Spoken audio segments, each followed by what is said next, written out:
On this week's episode of The Splash, we got tricks, treats, and trails, dairy-free delicacies, and cracking backs. The Splash is a production of Civic Center TV. We're a news magazine that covers everything from local news to feature stories, also that we can bring you the latest from the greater West Bloomfield area. And now, let's dive into The Splash.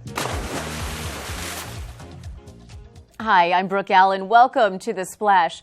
The people of West Bloomfield hit the trail for some treats rather than tricks for this year's community Halloween celebration. Tyler Keefe got the spooky details for the event.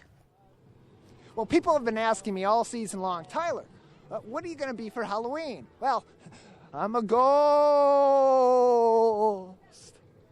For families across the United States, concerns of safety of trick-or-treating has grown exponentially in recent years. That is why traditions such as West Bloomfield Parks' Trick-or-Treat Trail have become a model for community-oriented, safe, and regulated candy giving during the spooky season in greater West Bloomfield. Ran by our park system, the trail is operated entirely by volunteers from local community organizations and community service-seeking students from West Bloomfield High School. So Trick-or-Treat Trail is basically the community coming together. We have a number of businesses and organizations that come and set up along the trail.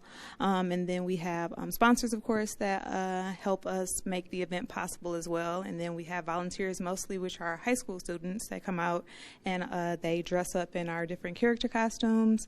They help us basically help facilitate the event as well. So it's definitely a community feel.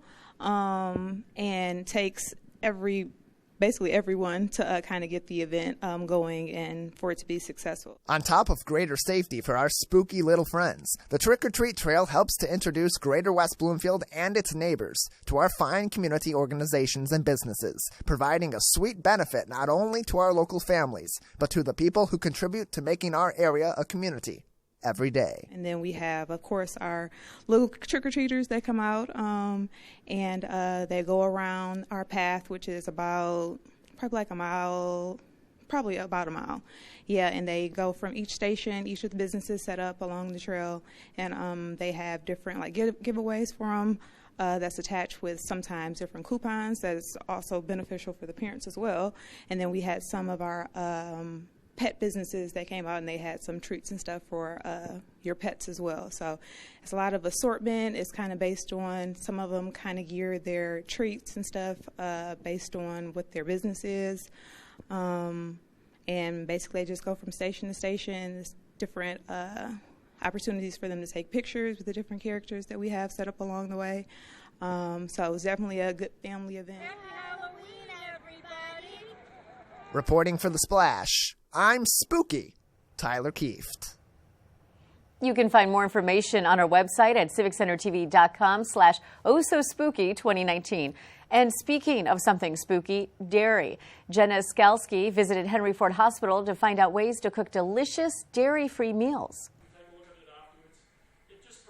Here at Henry Ford West Bloomfield Hospital, we held a class in dairy-free and gluten-free cooking. And it included delicious samples and a very lively, really funny chef. I get questions on a dairy-free diet all the time, that people are just maybe reducing dairy for health reasons. Either they don't tolerate it or they're just trying to cut down on saturated fat.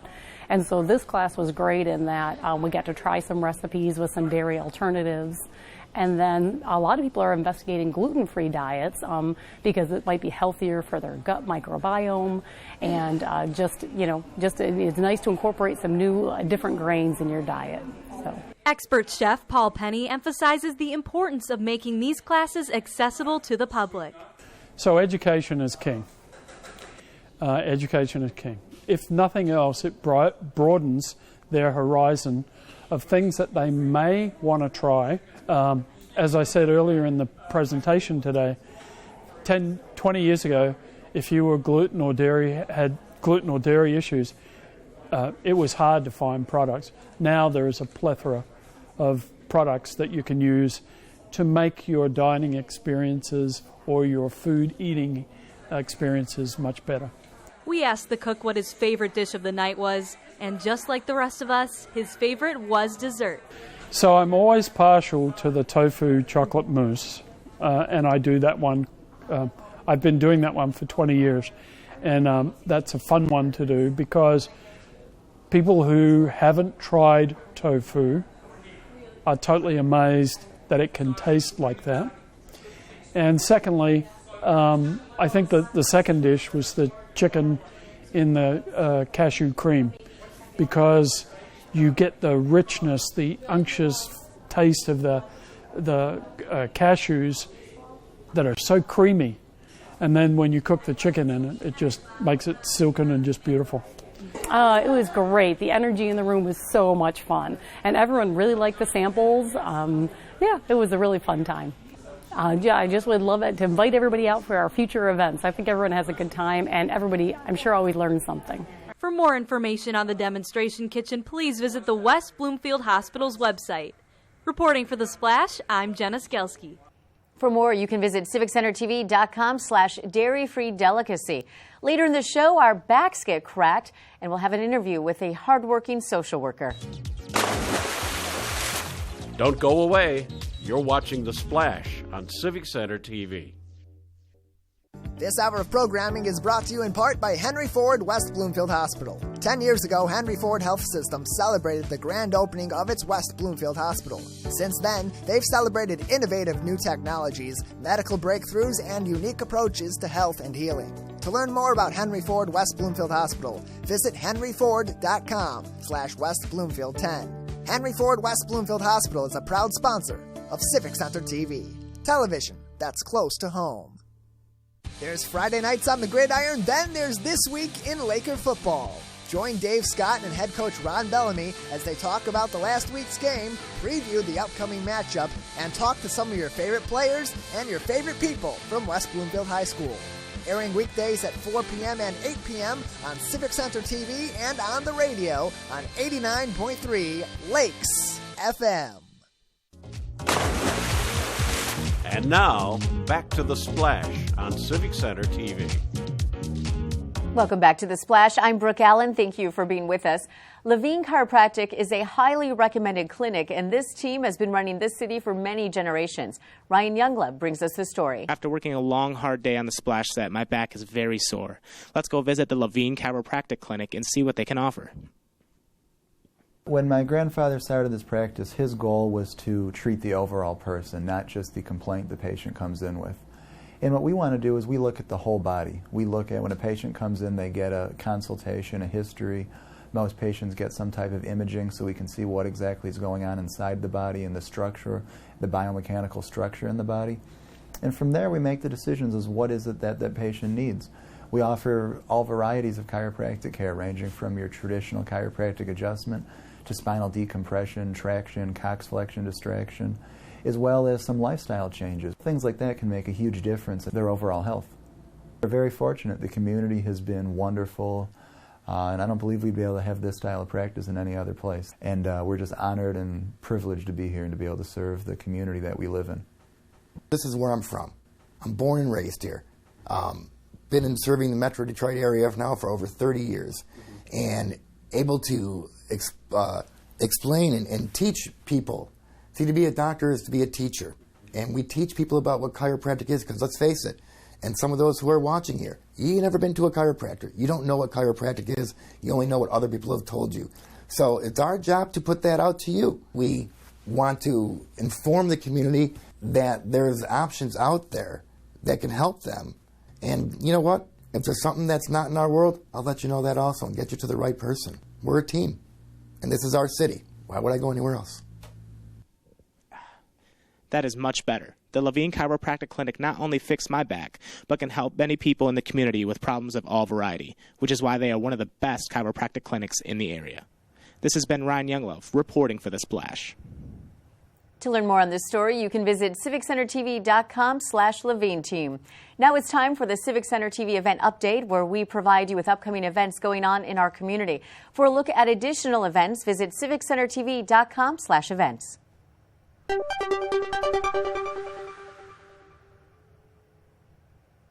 Dispose of prescription drugs with Operation Medicine Cabinet, happening year-round in West Bloomfield, Kego Harbor, and Orchard Lake, and takes place at the police departments of the 3 communities. Disposing of drugs is completely anonymous. Open 24/7 in West Bloomfield, Tuesdays and Thursdays, 9 a.m. to 2 p.m. in Kego Harbor, and Monday through Friday, 8 a.m. to 4 p.m. in Orchard Lake. For more information, visit oakgov.com or call your local police.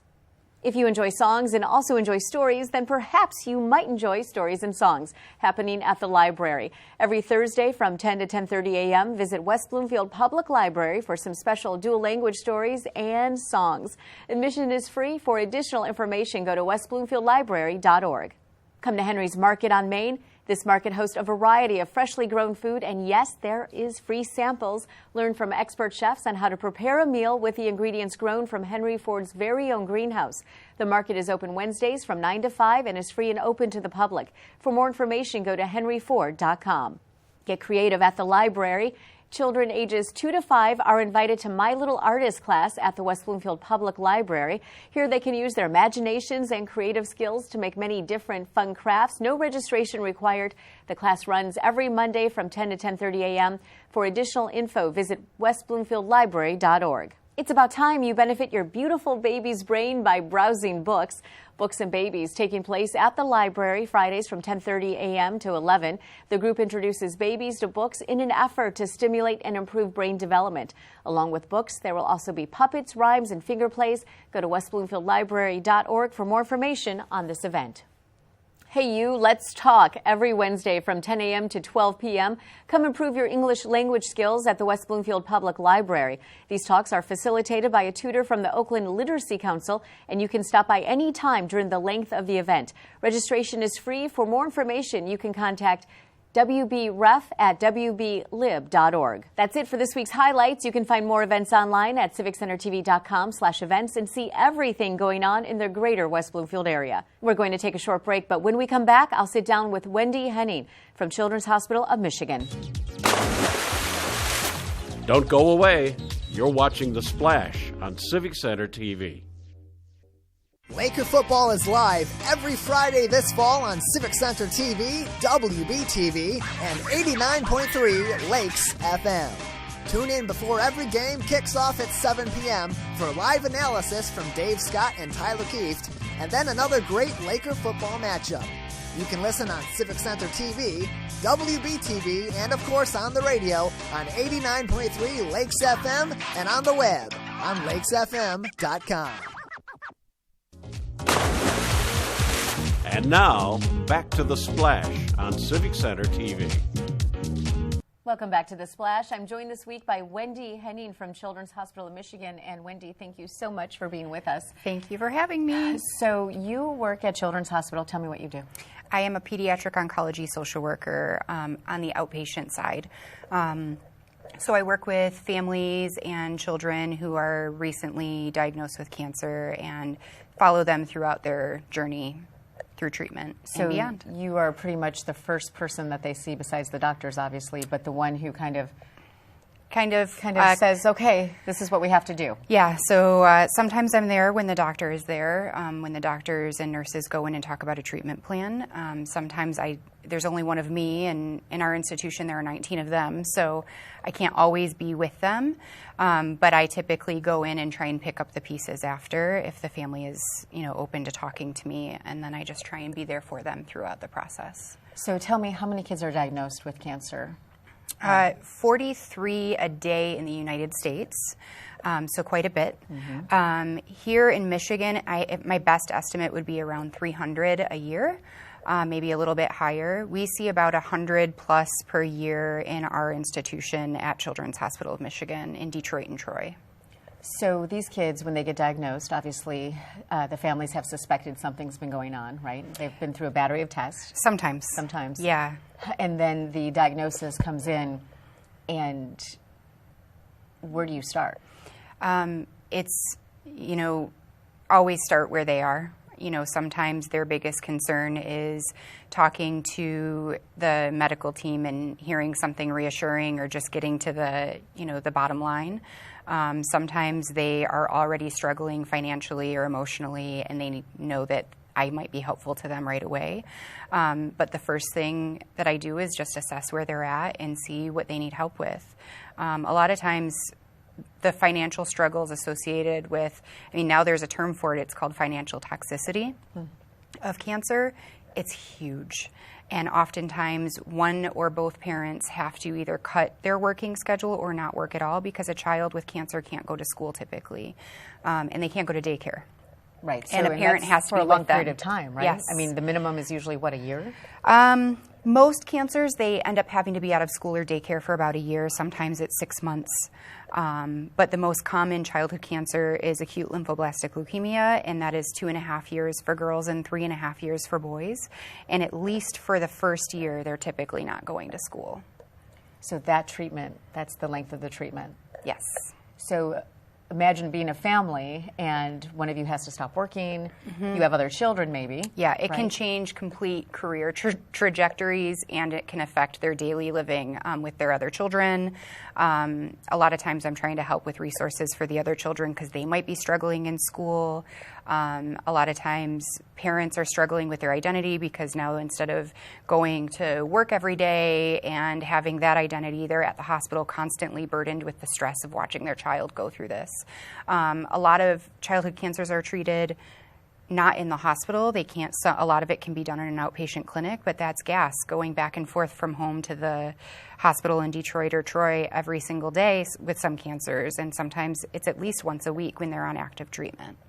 So it's a lot of, it's a huge financial burden, and an emotional toll is definitely there too as well. So I'm trying to watch all angles of it and see how I can be most helpful to each family based on their needs. So it's interesting, you know, sometimes you see commercials, you see spots for hospitals that take donations and everything.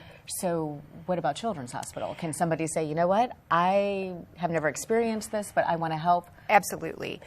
You can go to the Children's Hospital of Michigan website or the Children's Hospital of Michigan Foundation, who partners very closely with us. We can write grants to the Children's Foundation to try to get funding for the programs that we want to run to help families at Children's Hospital of Michigan. And there are so many things, like I said, even just at our institution alone, 100 plus a year. So there are a lot right here in our hometown, a lot of families that need our help. So rather than always sending our donations to large institutions outside of state, it can be really helpful to help the kids and families that are struggling with these serious illnesses right in our own backyard. Okay, so let's take it out of the hospital for a minute. Yeah. What if you are a mom, a dad, even a grandparent, or just a family or friend of somebody who has a child who's just been diagnosed? What's your word of advice to them? Ask them what they need, and don't go away after the first couple of weeks. You know, it's sort of exciting, not in a happy way, but there's a lot of adrenaline that goes into a new diagnosis. But it's the same need, if not more, a month, 2 months, 3 months later. And the family might be a little bit more comfortable emotionally because they know what to expect now.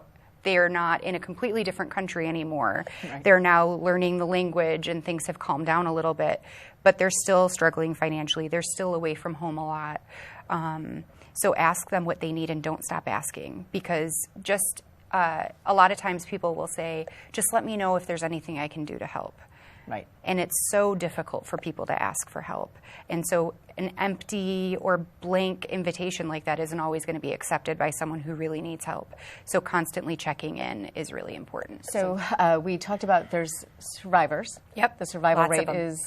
is good. Yes. Right? So that's great. For many cancers, it's very good. Not to take away from there's still several cancers that are very scary, and we have a long way to go with them, but we do have a lot of survivors, and we see some amazing things happen. Okay, so let's talk about the survivor part of it, Yeah. because what you just described, you know, the actual treatment process, but surviving it, and then one day you don't have to go to the hospital. One day you can actually go to school. Yeah. And that's a big adjustment. Right. So that sounds like a big, exciting thing, and it really is, and nothing should be taken from that. But also, we can't forget all the trauma that's already occurred, physical and emotional. It's a war that they've gone to, and a lot of families, a lot of patients, they experience a lot of the symptoms of PTSD following treatment. Sometimes, especially, I notice with parents, when you're scared and your child is going through something, you sort of go into mission mode and you're just, okay, the doctor's telling me I need to come, I'm going. Mm-hmm. And people say like, oh, these parents, they're so strong. And then they have to continue to fulfill that, what people are seeing, right? And then treatment ends and suddenly they can let themselves feel again. And that's when parents often come back and say, oh my gosh, I thought this was over, but this is really hard. Mm-hmm. And now I'm scared all the time. So there's a lot of emotional stress that goes on. But then we have young adults who were treated as children, and now all these kids are surviving, and it's wonderful, but they struggle with finding jobs because maybe they can't remember things very well because of all this treatment that they received. A lot of times there are physical implications to cancer treatment.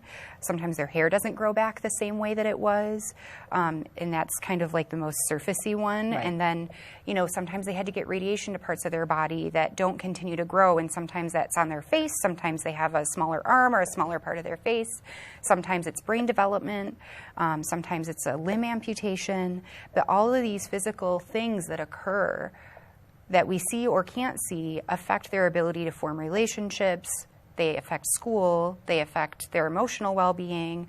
And they also affect their ability to get jobs later on. So you actually still support the survivors. Yes. Yeah. With a survivor celebration. Yes. So tell me about that. So our Childhood Cancer Survivor Day, also called the Celebration of Life, was started in 1996, I believe, by the oncology social worker at the time who trained me. Recognized that kids are starting to survive a lot more, and the families are still wanting to come together and learn from each other and visit with each other and staff.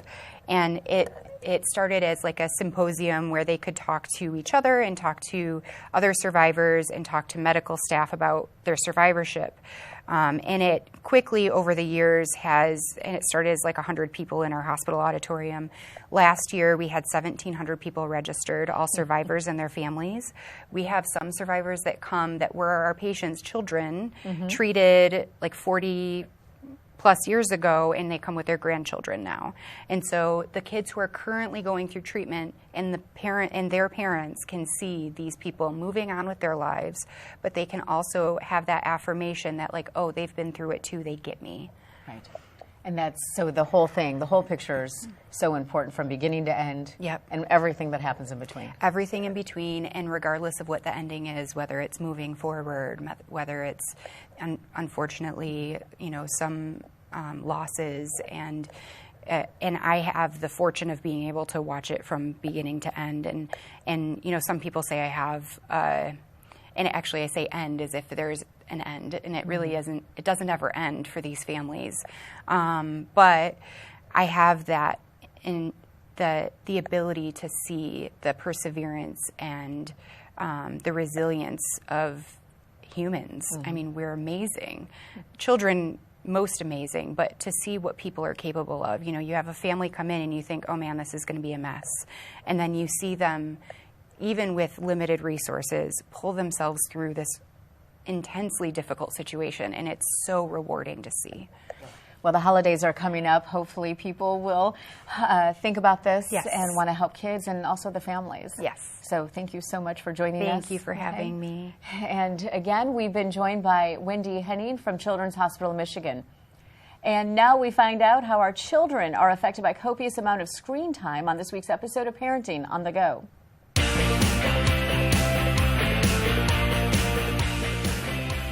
Hello and welcome to Parenting on the Go. I'm Brooke Allen, and joining me today is Christy Allen. Christy is a limited licensed psychologist at Viewpoint Psychology and Wellness in West Bloomfield.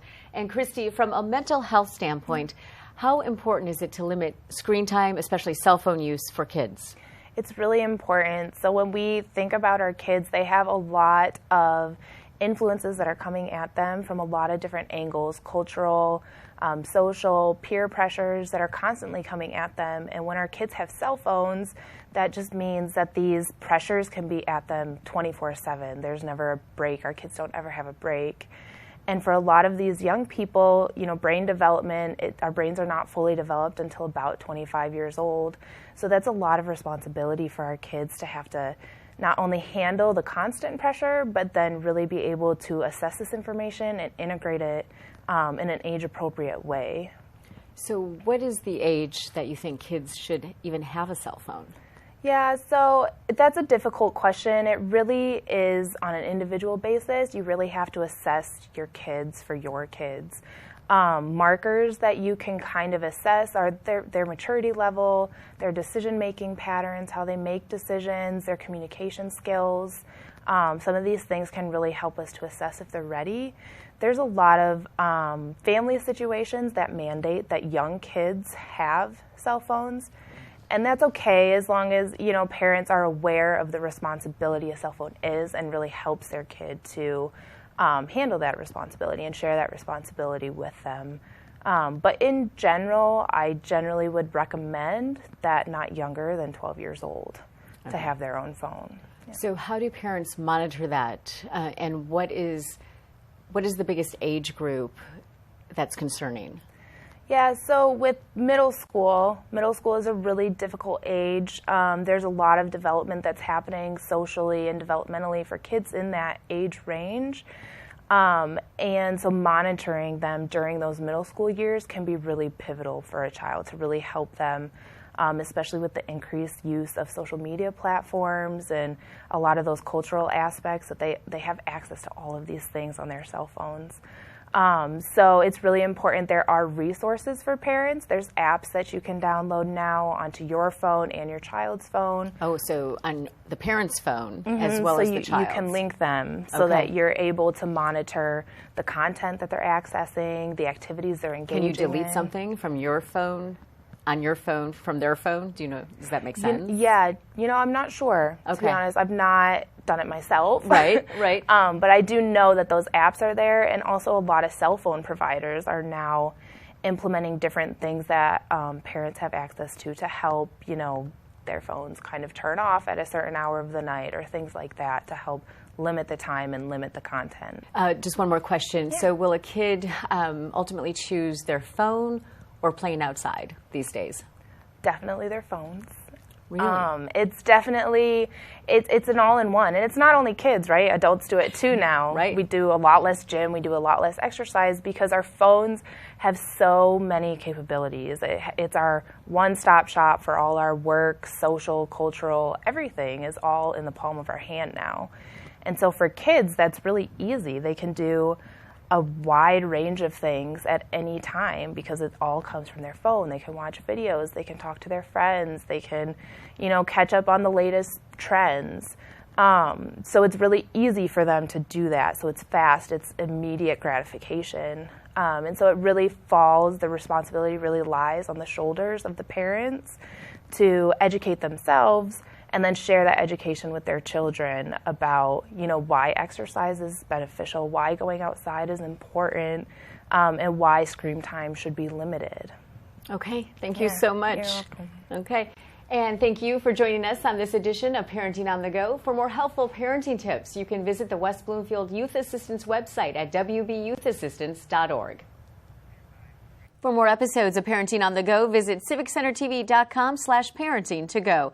And now it's time for our final segment, Person of the Week, where we celebrate the people in the community who are inspiring and providing toward others. And this week's recipient is Jenny Schneider from Pure Barre, West Bloomfield. Jenny is a trainer at the newly renovated Pure Barre in West Bloomfield. At Pure Barre, they use innovative exercise techniques, which include fun but tough dances that target specific muscle groups. She loves showing the community ways to stay healthy and get fit, and using Pure Barre's methods helps her achieve this all while having fun. Because the music at Pure Barre is an essential part of the workout. The soundtrack helps shape the tempo and pace of the workout, and this dedication to exercise and health in our community is what makes Jenny our Person of the Week. And if you know someone who's making a positive difference, let us know. Message us on social media with any and all suggestions, because we want to congratulate and acknowledge those making a difference in our community. That's it for this week's show. You can watch new episodes anytime online in HD at civiccentertv.com, Mondays at 5:30 p.m. at Civic Center TV on Comcast 15 and AT&T Channel 99. Follow us on Facebook, Twitter, YouTube, and Instagram at Civic Center TV. You can also listen to me weekdays from 2 to 7 p.m. on WWJ News Radio 950. And for all our friends in Sylvan Lake, Orchard Lake, Hego Harbor, and West Bloomfield, I'm Brooke Allen. Thank you for watching The Splash.